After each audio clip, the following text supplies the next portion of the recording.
OK, je vais essayer comme ça, c'est mieux. Alors, je tiens à vous remercier de l'accueil chaleureux que j'ai vécu ici depuis le début du congrès, même au point tel que il y a eu des gens, n'est-ce pas, Philippe, qui m'ont prêté des tickets extra dans le cocktail. Comme ça, j'étais un peu plus lent le lendemain matin, mais ça a bien été. Et j'ai pu échanger avec plusieurs d'entre vous, tant au plan professionnel que personnel, parce que quand même, moi, je trouve que le choix de faire du syndicat, c'est un choix de cœur.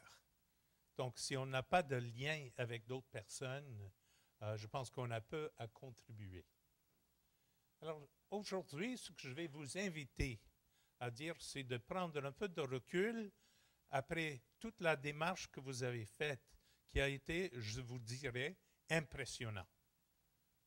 Vous avez des compétences, vous avez de la rigueur, vous avez une vision claire et vous avez une dynamique respectueuse parmi vous lors des micros. Alors, je vous félicite. Comme il dit, depuis des lunes, je milite au mouvement syndical. J'ai vu beaucoup de conférences et celle-ci est excellente. Et j'essaierai de ne pas baisser le niveau trop. Pourtant, je vais vous faire travailler un peu. Et ce sera sur 10 éléments. Ce qu'on va faire, c'est un genre de diagnostic d'où est le syndicat en ce moment. Dans certains indicateurs, disons, de santé, la santé du syndicat qui nous préoccupe, qui nous intéresse à toutes et tous. Alors, c'est cette invitation que je vous lance et j'ai demandé aux deux responsables du syndicat de prendre note de ce que vous allez dire. Pourtant, je vais prendre la parole un peu au début. Alors, voici. Le sujet que j'ai, c'était en tant que syndicaliste, comment pouvons-nous influencer notre avenir? Ça, c'est le sujet qu'on m'a proposé dans le contexte du vent de changement. Alors, ce que j'ai pris comme élément, c'est comment doter le SCFP 957 d'une capacité de proaction. Parce que dans le monde syndical, nous sommes souvent en réaction. C'est une culture réactive. On réagit aux membres, on réagit à l'employeur, on réagit aux défis techniques et technologiques qui sont là. Mais des fois, il faut essayer de regarder plus loin.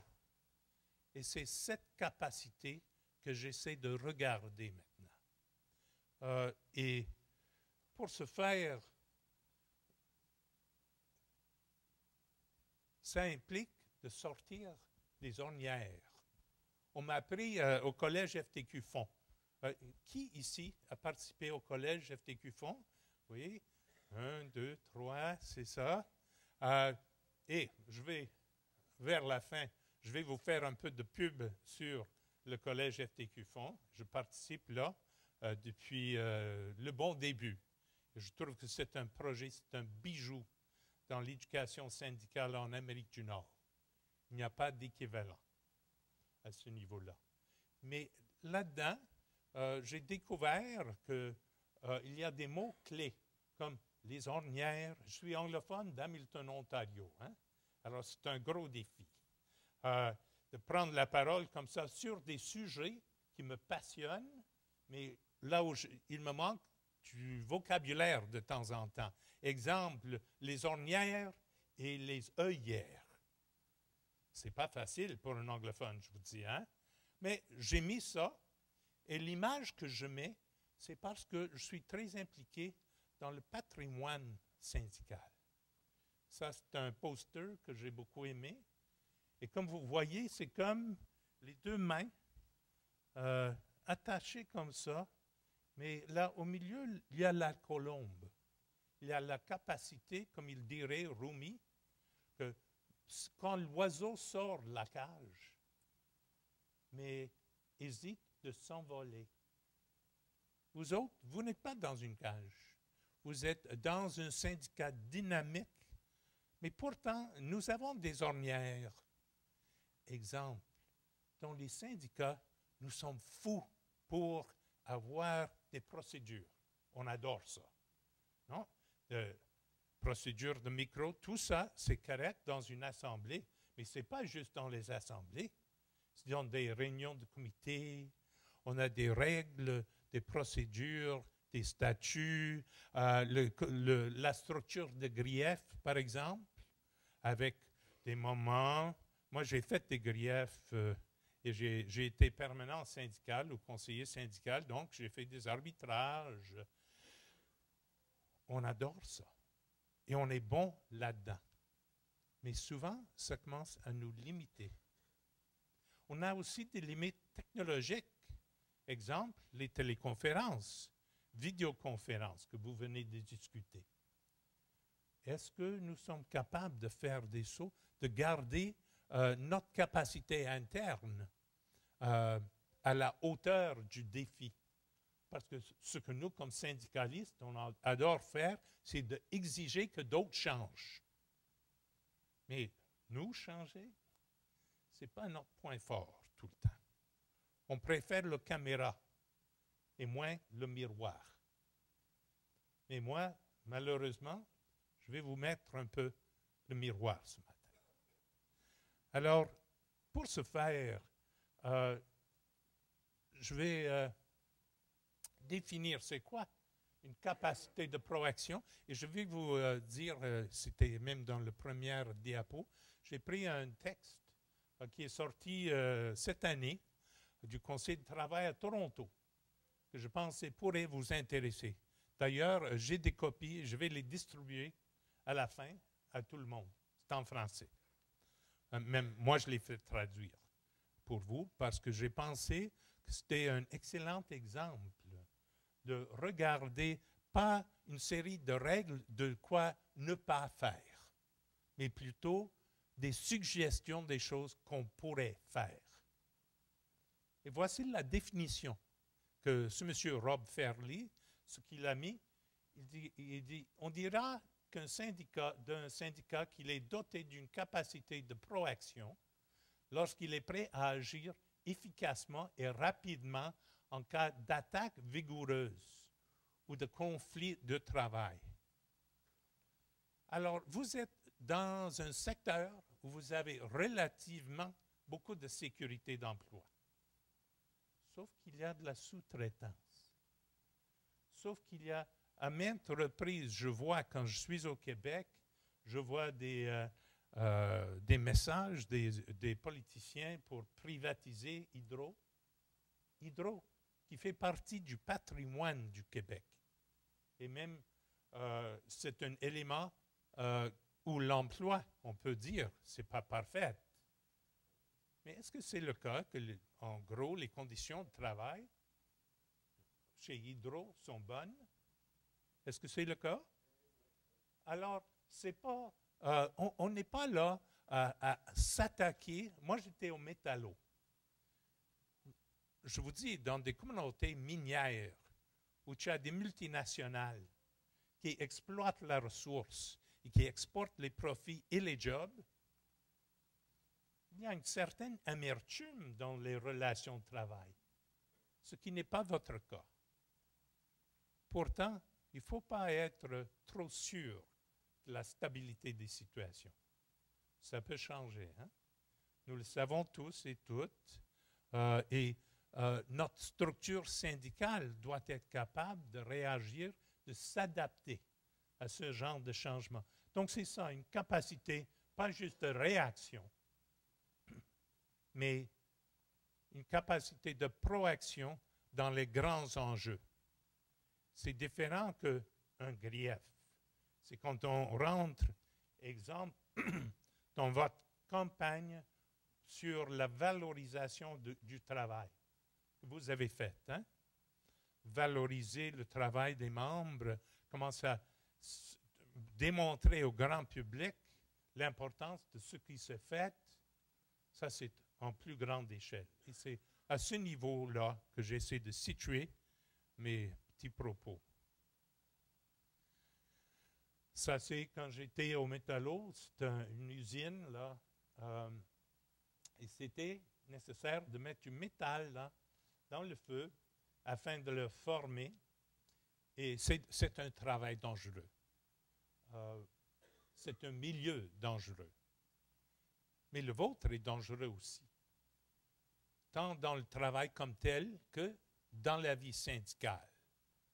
Parce que même si on pense que nous autres, nous sommes relativement sécuritaires, c'est sûr que si vous regardez les attaques contre les pensions des syndiqués dans les dernières années, hein, les lignes aériennes aux États-Unis, même, moi j'ai grandi à Hamilton, c'est une ville sidérurgique. Là, dans l'acier, il y avait dans le temps 11 000 employés chez Stelco. Maintenant, c'est à peu près 500. Ils sont en lock-out depuis des mois pour protéger leurs pensions. C'est impensable. Alors, je vais vous demander, quelle serait la section locale la plus grande des métallos au Canada? Question d'information. Devinez. Des idées? On est à l'abri. Ouais? Monteur de structure, oui, possible. D'autres idées, oui. De port, oui. Port de Montréal. Les mines. Probablement les mines. Et moi, j'aurais dit dans le temps, c'était toujours Stelco, hein? Hamilton, à Contrecœur, etc. La plus grande section locale du syndicat des métallos au Canada actuellement est située à Toronto. C'est les employés techniques et administratifs de l'Université de Toronto. C'est 5 500 membres. C'est plus grand que les mines. C'est plus grand que les sidérurgies. Impensable. Et c'est 90% des femmes. Et des femmes formées techniquement. Et des femmes en réseau technologique tout le temps, tout le temps. Vous imaginez faire la formation de ces individus, de ces membres-là, parce que vous parliez de formation tantôt, faire mon syndicat pour ces nouveaux membres ou faire mon syndicat pour des employés de la mine à Sudbury. C'est vraiment deux mondes très différents. Et le syndicat des métallos a dû s'adapter afin de survivre. Alors, moi, je vous dis qu'il y a des dangers majeurs parce que nous sommes dans un contexte mondial. C'est quoi? C'est 5%, si j'ai bien compris, parce que j'écoute depuis un couple de jours, c'est 5% de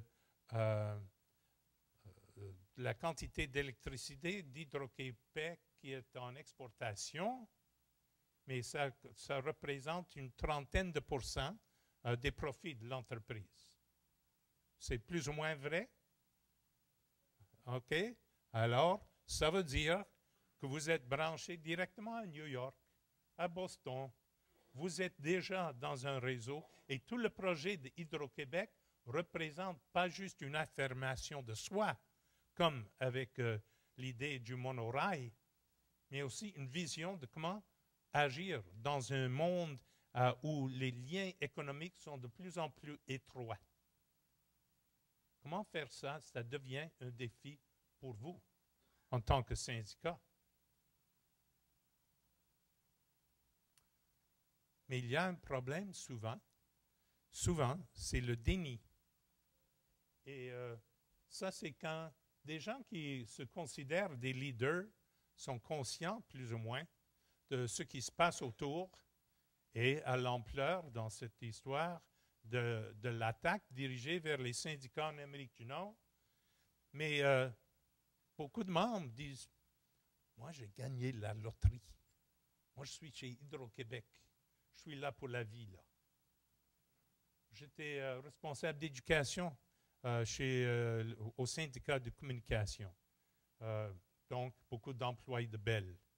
Ça, c'était des jobs comme les vôtres, des techniciens, non, avec leurs petits trucks qui vont d'un endroit à l'autre et qui sont habiles et beaucoup d'autonomie et sécurité pour la vie.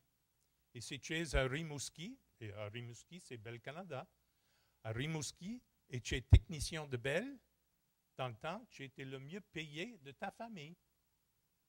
C'était un job sécuritaire, bien payé, solide. Et puis, est arrivé le sans-fil. Qu'est-ce qu'on fait avec le sans-fil? Ça, on est parmi les serveurs maintenant. On est dans un autre contexte. On ne parle pas de vidéoconférence. On parle de différents logiciels de communication qui changent à chaque année. Et le technicien doit être à la hauteur de ça. Ce n'est pas une blague.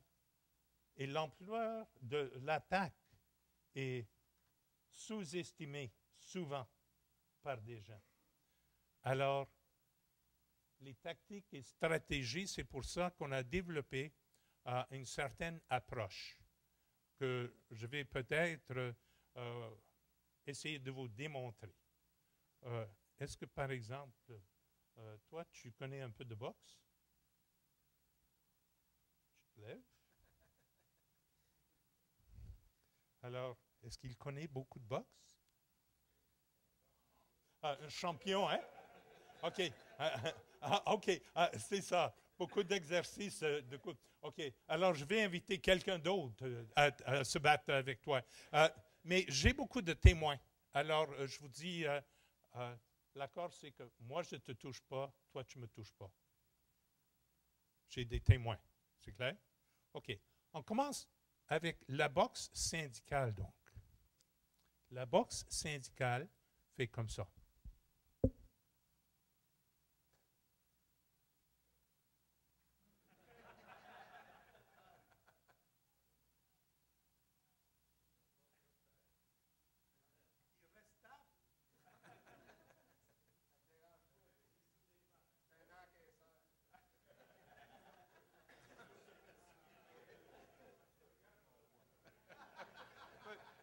Il n'a pas ses lunettes, il ne voit pas.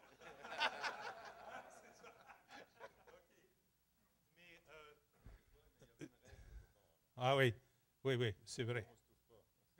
Alors, et je ne t'ai pas touché non plus. Hein? Mais ça, c'est ce qu'on fait en tant que syndicaliste. On fait grief, arbitrage, grief, grève. Nous avons une habitude de relationner avec l'employeur d'une certaine façon. C'est toute une culture. Et on espère qu'on va gagner par l'endurance. Mais est-ce que vous connaissez des syndicalistes fatigués, vous autres? Est-ce que vous avez vu se brûler des syndicalistes? Alors, il y a un danger dans la boxe syndicale.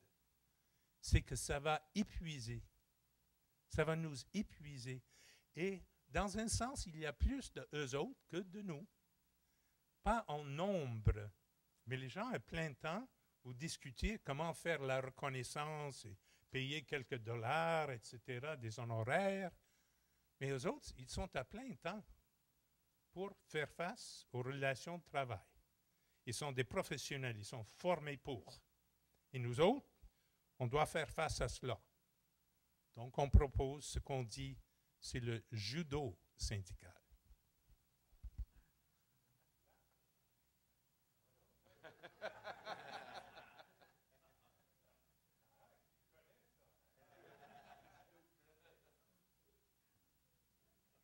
Alors, comment il va me battre? Parce qu'il va me battre.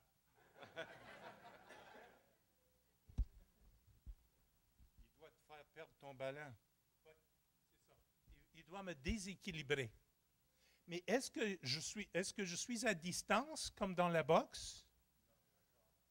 Non, je suis en contact direct physique.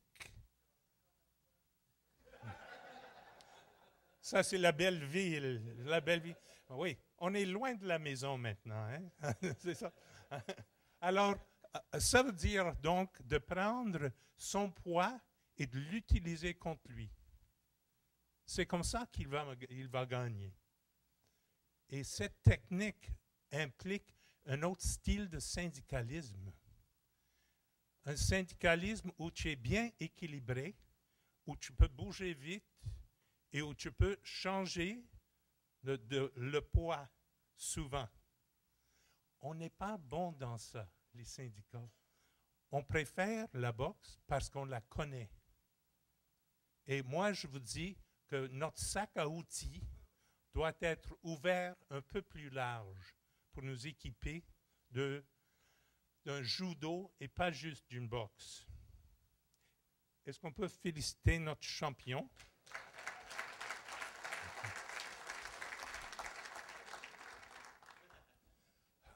Alors maintenant, je peux me reposer. Hein? J'étais inquiet jusqu'à ce moment-là. Quand il s'est assis, je savais, ah, OK, ça va aller. Alors nous sommes dans une lutte où il faut conscientiser notre monde dans un contexte mondialisé. Alors, depuis mon arrivée ici, j'entends parler du CEP. Le CEP, et pour moi, le CEP, c'est le Syndicat canadien d'éducation, syndicat de communication, énergie et papier, où j'étais responsable d'éducation pour ce syndicat-là. Mais CEP, ici, c'est autre chose. Alors, j'ai mis du CEP, mais regardez, ça, c'est une bannière qu'ils ont faite. Et ça s'appelle les travailleurs et travailleuses sous l'ALENA. Donc, ce que vous avez, c'est l'image d'ici. Si vous regardez le chapeau c'est de paille et c'est une femme. Ici, c'est autre chose, c'est plutôt un casque. Et ça indique que nous avons ici des gens qui doivent faire face à un système d'emploi qui n'est plus local. Quand vous êtes face à face avec Hydro-Québec, ce n'est pas avec Hydro-Québec. C'est avec l'industrie d'électricité de l'Amérique du Nord que vous êtes. Et nous avons fait, dans le SCEP, des visites au Mexique avec les téléphonistes là-bas pour connaître leur expérience. Vous savez que le syndicat le plus puissant et radical au Mexique, c'était les électricistas. Et il y a 2 ans, le gouvernement a occupé tous les postes de transmission d'électricité, a occupé et a congédié tous les employés et a occupé militairement le bureau du syndicat. Ça, c'est un extrême. Mais ça se passe là-bas. On a des difficultés aux États-Unis où le taux de syndicalisme est à 11% et toujours en chute libre. Et nous, au Québec, on dit, on est à 40%, c'est pas si pire. C'est plus ou moins stable. Hydro fait des profits. Tout va bien. Mais les gens pensaient ça à Hamilton avec Stelco. Les gens pensaient ça. Et ça, c'est vos confrères et consoeurs au Mexique, les électricistes. Ils font exactement le même travail que vous, sauf qu'ils ne le font plus. Ils ont engagé, après, de nouvelles personnes, tout à fait, et ils ont vendu ça, c'était très populaire. Parce qu'au Mexique, c'était regardé que les gens qui travaillaient dans le système électrique étaient gâtés. Ils étaient trop payés, ils ne travaillaient pas fort, il y avait peu de courtoisie auprès du client, etc., etc. Et ce n'était pas bien regardé par l'ensemble du public. Donc, le gouvernement a imposé quelque chose de très autoritaire et n'a pas payé un prix politique. Tout le contraire. Alors, il faut réfléchir. À quel point sommes-nous vulnérables dans un contexte mondialisé? Et c'est là où je vais vous inviter à penser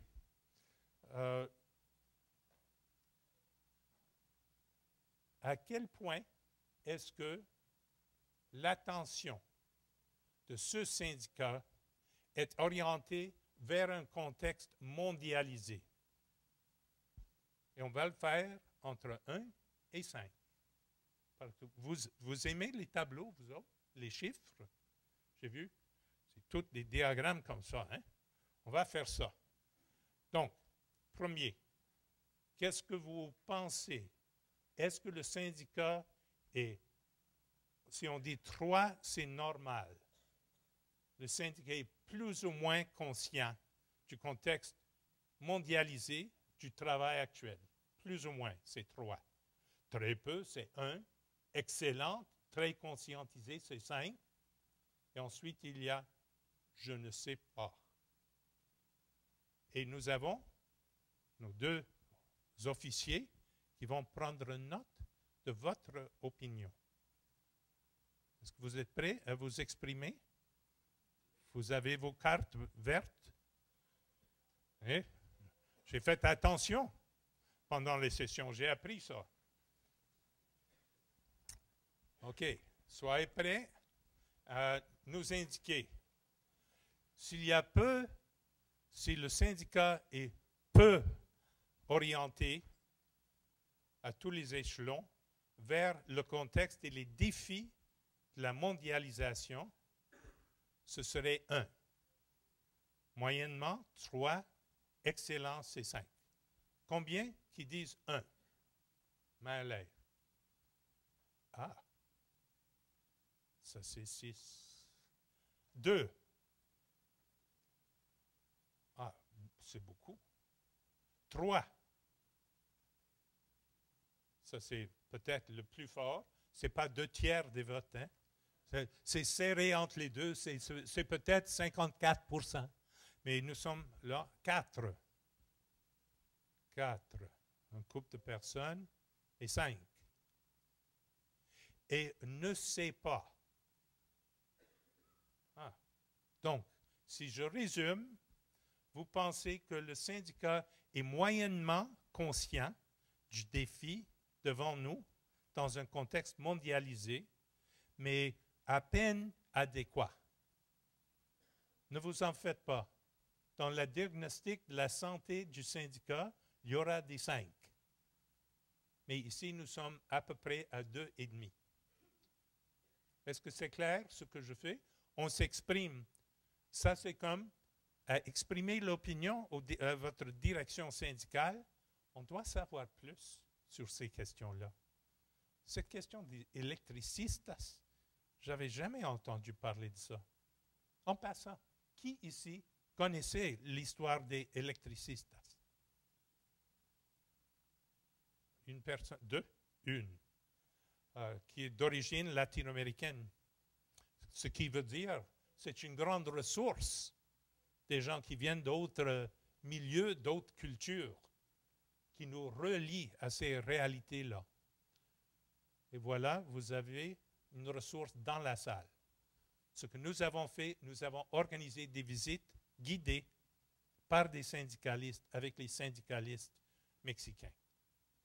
Alors, si on est en Amérique du Nord, est-ce qu'on peut s'équiper collectivement pour y faire face? Alors, l'important, c'est de réorienter l'attention pour ne pas passer les 3 prochaines années à nous attarder aux détails en négligeant le plus urgent. Alors, soyons gentils pour un moment. Les congrès syndicaux ont tendance à travailler sur le détail. C'est normal. Article 104, est-ce qu'on doit l'avoir dedans? Tout le monde est d'accord qu'on devrait avoir plus de formation syndicale et pour ce faire, il nous faut plus de formateurs. Est-ce que j'ai bien compris la salle? Tout le monde est là. Mais on est sur le détail, sur les virgules, beaucoup. Et le risque, c'est que votre conseil, votre CEP se concentre sur l'administration de ces détails-là et perd de vue les grands défis. Les grands défis, la sous-traitance, la sécurité d'emploi, la santé et sécurité et l'image publique du syndicat. Si on pense à cela, où sommes-nous? 1, 3, 5, je ne sais pas. Vous êtes prêts avec vos cartes? À quel point est-ce que l'exécutif, pas les deux, mais la collectivité, avec vos présidents régionaux, etc., est à la hauteur de mettre de côté le détail et, par exemple, de laisser 2 heures de leur rencontre pour des enjeux plus globaux, au lieu de s'attarder sur le détail. Est-ce que vous me comprenez? C'est l'analyse des réunions. C'est là où on le sait. Moi, j'étais fort impressionné hier par votre discussion de monorail. Ça, c'est visionnaire. Je ne sais pas si c'est faisable. Hein? Moi, je n'ai pas la capacité technique pour ça. Mais ce qui m'a impressionné, c'est le rôle du syndicat à s'adresser à quelque chose de cette envergure, de prendre d'initiative et de dédier du temps à cela. Ça m'a impressionné. Je vous en félicite. Et en même temps, il faut faire les résolutions et régler l'affaire de 1,04, etc. Je comprends. Et vous avez un excellent équilibre entre les deux. C'est bien, 1,04? Oui? 1,04D. Ah, je m'excuse là. J'ai perdu ça dans la traduction, vous voyez? Ça, c'est le défaut des anglophones. Alors, à quel point est-ce que l'exécutif collectivement serait prêt à dédier 2 heures de discussion à des sujets plus larges que l'immédiat? Qui dit absolument incapable? 1. Peut-être capable de temps en temps. 2. Hein? OK. Moyennement, ça va arriver plus ou moins régulièrement. 3.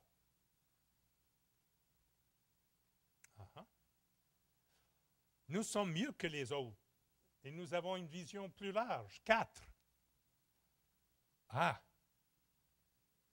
Et nous sommes les meilleurs du monde. 5.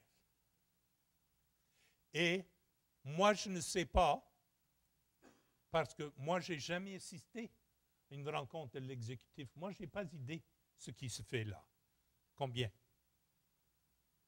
Donc, c'est beau. Alors, là, nous avons plus de confiance. Même si d'autres échelons ne sont pas nécessairement très pris, avec tout ce discours mondialisation, etc., votre exécutif est capable, et même très capable, de l'aborder. Et c'est probable qu'ils vont le faire. Là, ce n'est pas Darcy qui parle, c'est vous autres. Et moi, j'interprète.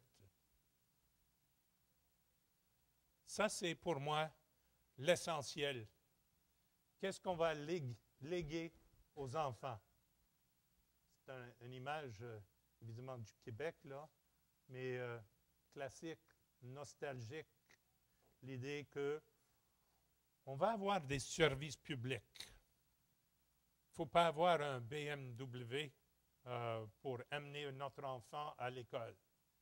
On va avoir des garderies payées. On va avoir un Hydro-Québec. On va avoir des services de santé. Que ce qu'on va léguer aux enfants et aux petits-enfants et ainsi de suite, ce sera une société où nous avons participé à améliorer et appuyer l'égalité et la justice. Donc, il y a une tâche à faire dans le milieu de travail, mais ça, c'est plus large.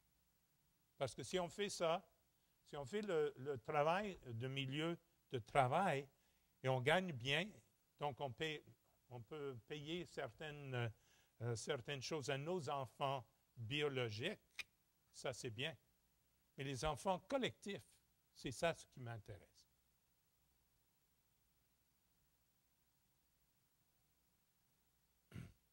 Maintenant, on passe à comment nous parlons entre nous. De nouveau, je vous dis, cette conférence est comme un modèle.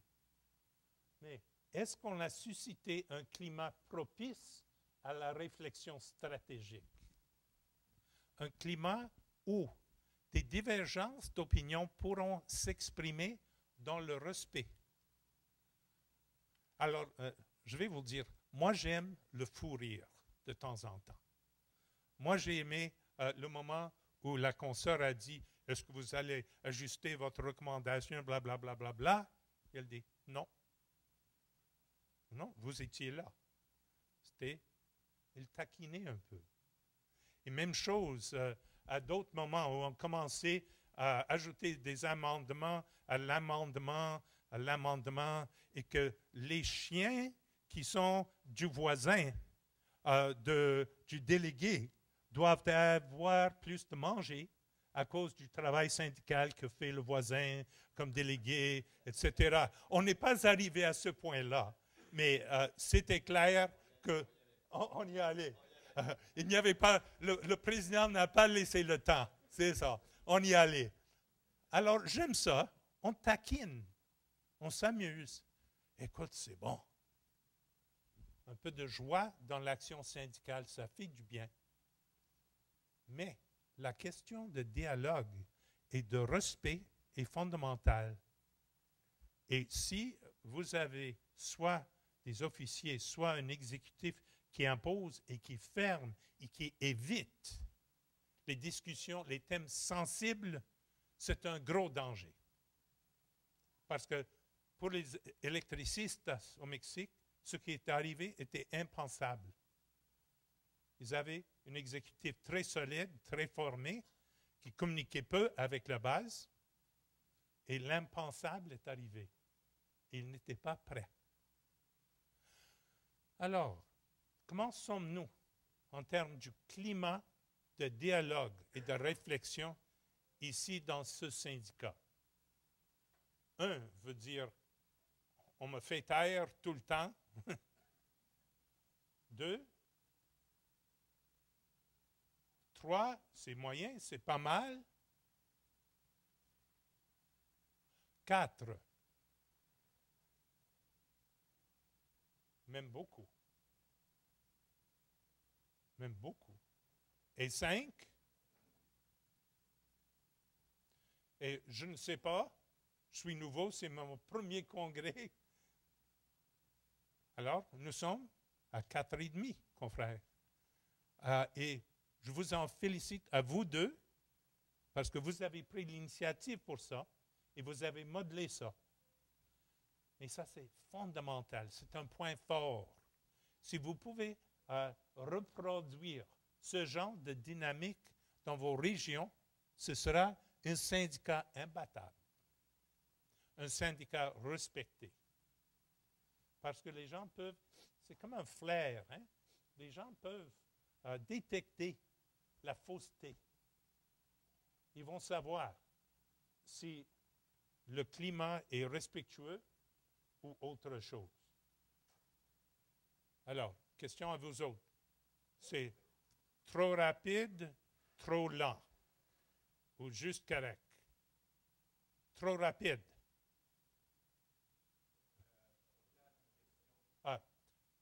Mon exposé. Je m'excuse. OK. J'ai l'insécurité devant vous autres, hein? Mais quand même, j'ose poser la question. Est-ce que l'exposé, c'est trop rapide? Main à l'air.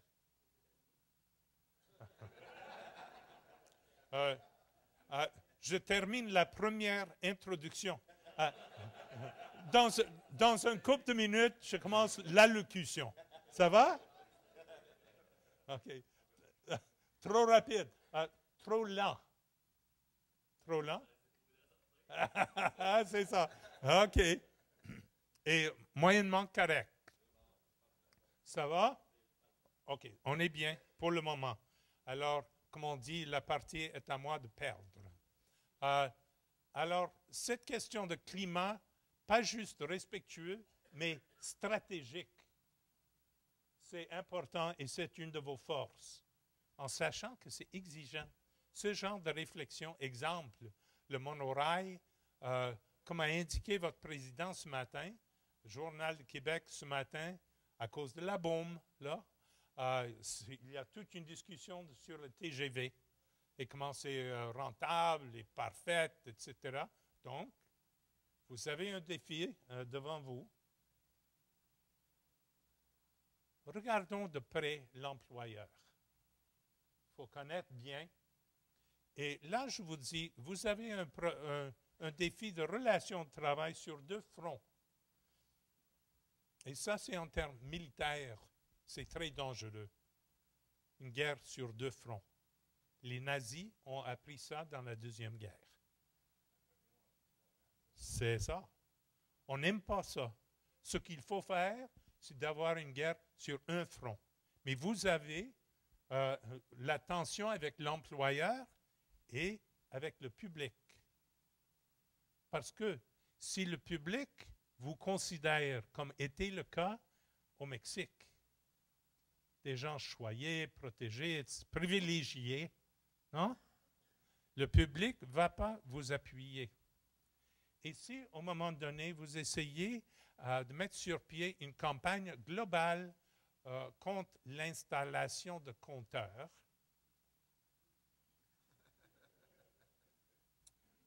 ce n'est pas nécessairement le cas que vous aurez tout le public avec vous. Pas nécessairement le cas. Ça dépend de votre image, de votre action, pas juste image, mais votre action, votre contribution à la société québécoise.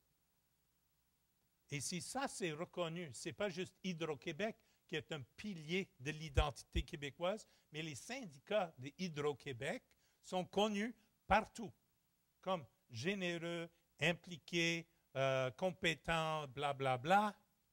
Toute la relation avec la clientèle. Si on va faire le travail forestier, qu'on ait le temps d'aller consulter avec les propriétaires des terrains où on passe et leur aider dans leur projet de réaménagement de leur territoire, par exemple, ça devient que ce n'est pas juste Hydro qui est regardé de loin comme bon, mais mon expérience avec Hydro, avec les employés d'Hydro, a été bon. Ça, c'est autre chose. Alors, comment vous allez faire ce travail sur deux fronts? C'est très délicat et moi, je dirais stratégiquement, c'est essentiel. Et vos collègues de 2000 sont en train d'apprendre ça. Alors, comment sommes-nous? Est-ce que ce syndicat est fort dans la relation au public? Est-ce que c'est clair la question? Je ne parle pas de l'employeur. Vous êtes compétent là-dedans, je le sais. Avec le grand public, comment est notre syndicat? Absent, 1. Pas fort, 2. Ah. Là, vous avez un problème, confrère. Moyennement, pas mal, 3. Oui. Très bon. Même on a de bons coups à identifier, 4. Superbe, 5. Voilà la différence. Donc, soyons clairs, moi, je n'ai aucun mandat ici. Je suis un invité. Je suis content d'y être et de contribuer à ce qui est quand même mon mouvement. Donc ça, ce n'est pas officiel, mais on peut savoir où nous sommes forts, où nous sommes moins forts. Alors, le travail sur deux fronts, c'est à vous d'avancer. Voici une rencontre, comme je disais, on peut avoir des illusions de sécurité. Ça, c'était la section locale 1005 à Hamilton, chez Stelco. Ça, c'est partie d'une rencontre parce que pour les ratifications, les votes de ratification, on louait le stade d'Hamilton. le stade de football, qui est le foyer des Tiger Cats, que peut-être vous avez entendu parler. Alors, et moi, j'ai comme grandi dans ce stade-là. Ce stade, c'était 11 000 personnes. Hein? Alors, à la rencontre, c'était comme 6 000 à 7 000 personnes. Maintenant, c'est 500. Donc, et avec très peu d'appui. Très peu. Parce que c'est des gens qui étaient considérés comme privilégiés. Maintenant, on passe à un autre moment. Alors maintenant, je commence mon allocution. C'est beau? Parce que je ne veux pas vous ennuyer, ça ne va pas durer longtemps. Hein? Tu me fais confiance? Ah oui, d'autres ont fait de même. Les gestes de confiance, c'est plus difficile de les avoir. Hein? Alors, nous sommes dans la planif. La planif, souvent, c'est vu comme étant une question d'avoir des objectifs quantitatifs, etc. C'est ça la planif chez l'employeur, hein? Avec des objectifs quantifiables et des mesures pour vérifier si vous avez atteint le but. Est-ce que c'est correct ça? Ce dont je parle ici, c'est un autre genre de planification, aussi rigoureuse, mais qui implique l'implication des gens à tous les niveaux. Et c'est ça un gros défi dans le mouvement syndical parce que nous sommes plutôt habitués à l'autre, très formalisés. Et les membres ne vont pas participer à ça. Mais si on dit, on est en train de bâtir notre avenir collectivement et votre opinion est importante, même des choses simples comme moi je fais avec vous autres. Les cartes dans des assemblées, les cartes dans les rencontres de lunch. Des cartes. Moi, j'ai beaucoup aimé les cartes vertes et rouges. Je trouve que c'est super et très souple comme outil. Moi, je favorise ça plutôt que des objectifs quantifiables. Est-ce que votre section, votre syndicat est capable d'étudier le terrain et d'identifier les forces qui travaillent pour et contre les intérêts? Est-ce que vous avez la capacité collective de faire une réflexion stratégique? Si vous regardez ça, vous êtes prêts? Absolument incapable. 1. De quoi tu parles? 2. Oui, je comprends. Probablement. 3. Hein, c'est pas mal. Oui, ça, on peut le faire, c'est sûr. 4. On l'a déjà fait. De quoi tu parles? 5. OK. Donc, on est dans le 4. Et félicitations à vous, parce que ce genre de processus est difficile à faire pour les syndicats, parce que nous avons tendance à rester dans le réactif, pas dans le proactif.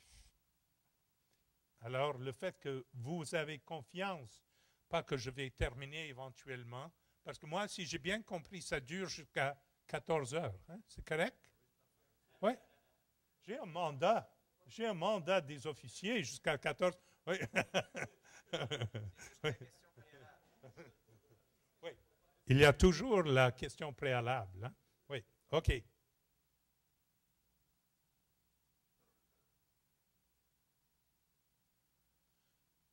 Là, je touche quelque chose de sensible.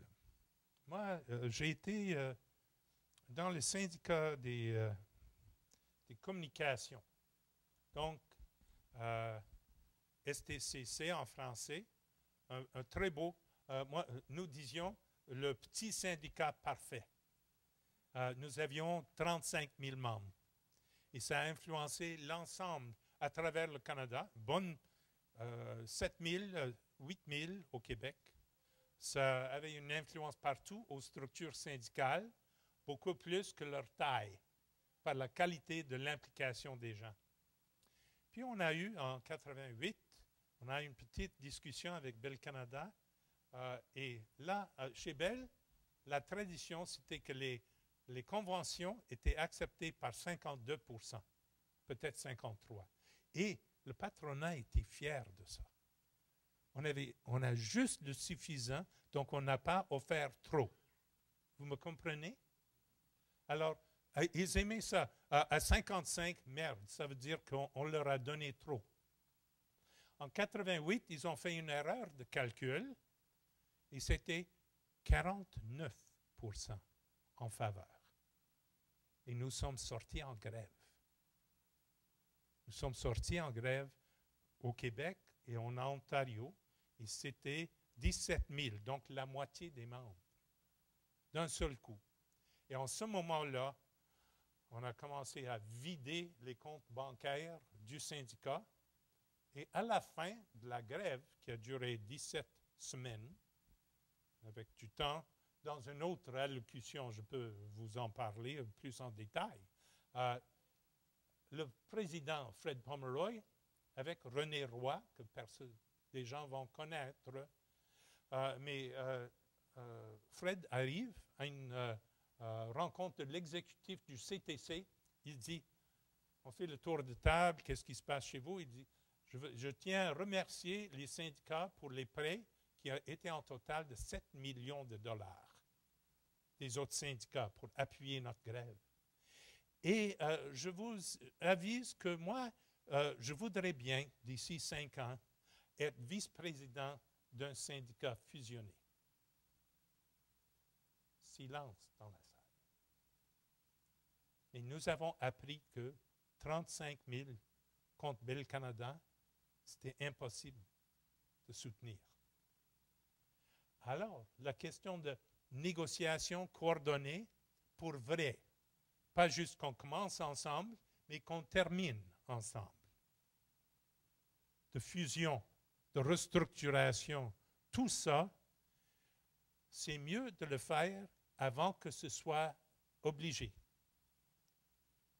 Un autre détail, ce genre de restructuration, vous vous rappelez, vous avez beaucoup de jeunes, vous avez entendu parler de la hausse des prix du pétrole de 1973. Oui, c'était un choc.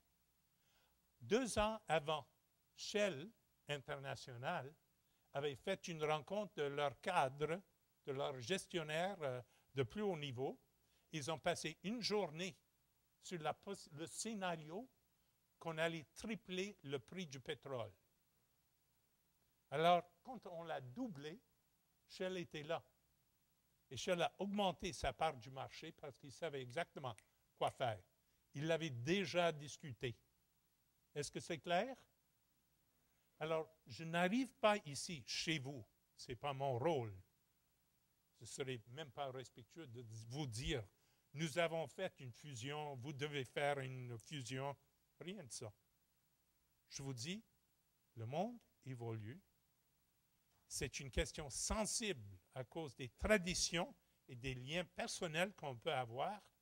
Mais est-ce que vous êtes capable, comme syndicat, de discuter sérieusement des négociations coordonnées, des restructurations et des fusions? Êtes-vous capable de le discuter? 1, ça veut dire hors question. 2, j'aime pas, mais si c'est nécessaire, je le fais. 3, okay, 3 c'est raisonnable, on pourrait bien se préparer. 4, c'est on doit le faire maintenant, avant le tsunami. Et tant mieux s'il n'y a pas de tsunami. Hein? Moi, j'adore les assurances que je n'encaisse pas. Moi, je n'aime pas encaisser mes assurances. Moi, je veux rester. Mes discussions d'assurance, c'est ça dont on parle. Et 5, pourquoi on n'a pas discuté ça déjà? On est presque à 4, les amis. Ça veut dire que c'est sur l'ordre du jour, informel. Parce que dans les rencontres syndicales, hein, souvent, les vraies discussions sont au corridor et dans la chambre à bière. Non? Et vous avez 5. Souvent. Alors, c'est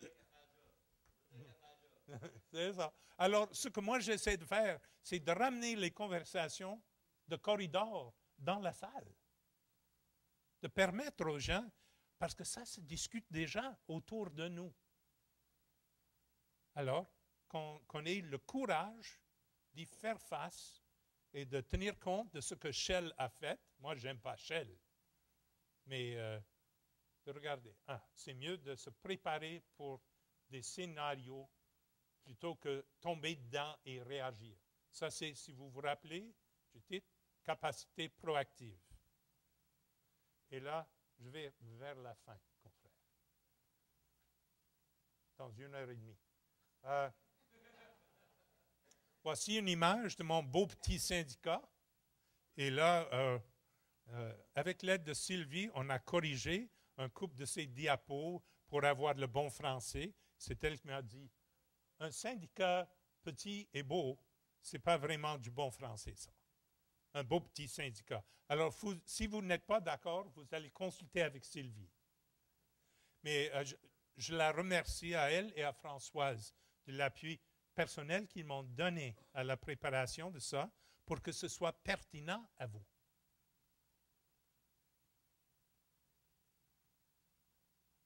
Approfondir le dialogue avec les membres, et c'était ça toute la discussion de la formation que vous avez eue ce matin. Le contact direct, on ne peut pas substituer ça. Aucune vidéoconférence aura l'impact de vous aller sur un site de travail. Faire valoir le travail des membres, vous avez déjà fait une campagne à cet égard-là. Et là, j'ai une petite image des mines.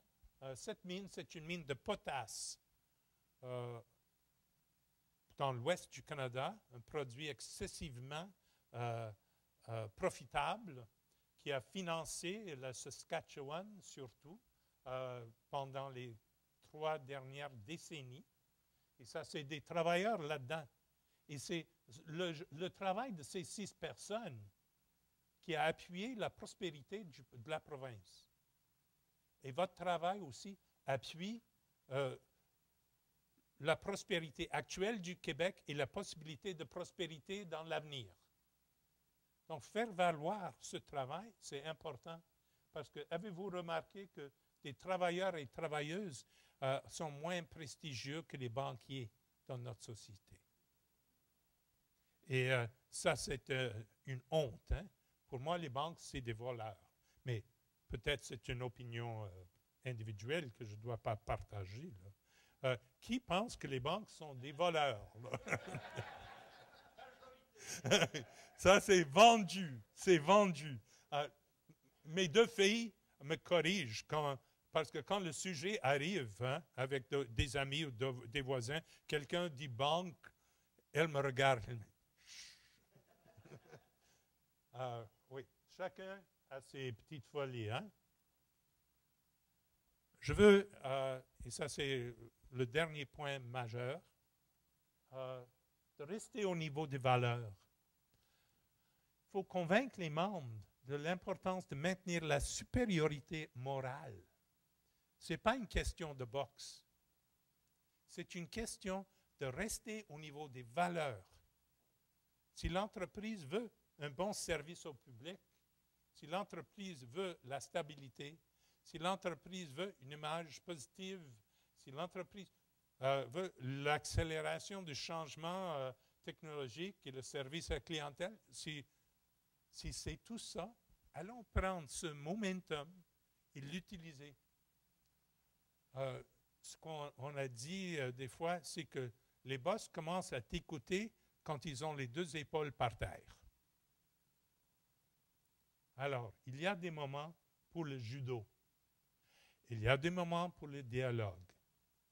Il y a des moments pour la résolution des problèmes ensemble. Alors, de rester au niveau des valeurs et de protéger nos valeurs et donc notre image, c'est important parce que on ne va pas gagner des campagnes avec des tactiques motivées seulement par la colère. Et ça, vous les voyez autour de vous. Le grand exemple, c'est le Journal de Montréal et le Journal de Québec. Hein? Alors, j'en parle plus. Juste à vous dire que si on travaille avec la colère et dans une approche réactive, notre avenir qui est à nous, à nos enfants, devient moins positif.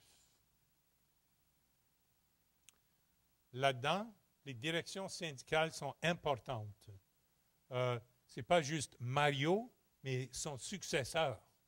Et les successeurs et les gens qui vont aller, c'est la semaine prochaine, c'est correct? C'est le congrès du SCFP à Vancouver. Dans 2 semaines, c'est bientôt. Être en bonne relation avec les hautes instances de votre syndicat, c'est essentiel. Même quand c'est des gens que tu n'aimes pas tellement. Vos alliances, les coalitions extérieures, et quel est le modèle d'emploi qu'on veut pour l'avenir? Ça, c'est une photo, moi je l'ai pris. C'est le Rio Grande, entre El Paso et Ciudad Juárez, du Mexique. Ça, c'est des travailleurs qui vont, travailleurs et travailleuses, qui traversent le Rio Grande comme ça pour travailler à El Paso. Parce que s'ils passent par la frontière légale, ils ne passent pas. Et c'est connu, toute la police le sait. Mais tu vois l'humiliation que ça implique et la vulnérabilité des individus. Et le job de ce gars à gauche, c'est de ramener, parce que c'est peu profond, la rivière, là. Il traverse, puis il revient. Puis il traverse. Ça, c'est, il fait un ferry. C'est un ferry. Ça, c'est une image de l'avenir de l'emploi que doit choquer. Et finalement, de faire la formation adéquate là où vous avez eu le consensus ce matin. Je mentionne le collège FTQ Fonds qui est ouvert aux gens élus, pas juste aux conseillers et conseillères, mais vous avez 3 personnes dans la salle qui peuvent témoigner de la valeur du programme, et moi j'y tiens. Je mentionne la communication non violente. Ça, c'est un outil pour favoriser le dialogue au lieu de la confrontation. Et je vous le recommande, c'est tout un champ à étudier. La créativité. Savez-vous qu'en Amérique du Nord, il y a 2 universités majeures qui font des études et des programmes sur la créativité. Une, c'est l'Université de Buffalo, proche de Hamilton. C'est comme la banlieue d'Hamilton. Hein? Donc, Buffalo. Et l'autre, c'est l'Université de Montréal. Alors, il y a des programmes autour de nous. Et si on va faire face de façon créative à l'avenir, il y a des ressources proches. Et le judo syndical, il y a du matériel sur ça en français, disponible par la FTQ. Ça, c'est juste. Là, on n'est pas dans mon syndicat. On est à un autre niveau. Un autre niveau, une autre envergure. Et moi, je suis convaincu que si on s'équipe avec ce genre de formation ouverte d'esprit, on va durer très longtemps. Et ça, c'est percé. Là où j'ai fait le voyage de noces, ça dure encore aussi. Alors, je vous félicite de votre patience.